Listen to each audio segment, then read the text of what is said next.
બે પ્રકારના છે.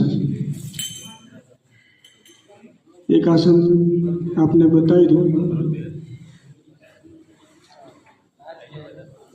તમારી હાથની મુઠ્ઠી છે ને આમ નથી વાળવાની, આવી રીતે વાળવાની. અંગુષ્ઠ અંદર વાળીશું.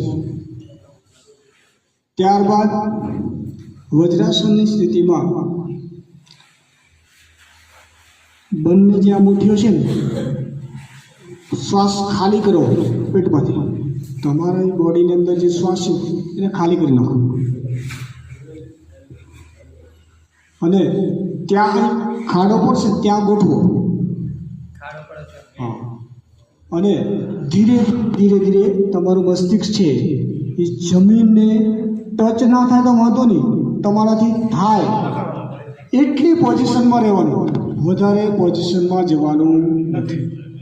જેટલું થાય એટલું બરાબર. ઓપરેશનની તકલીફ હોય કરાવી એટલે કરવાનું નથી. કોઈને ના થાય તો પાછા ના કરતા. ઓપરેશન કરાવ્યું હોય તકલીફ હોય તો કરવાનું નથી.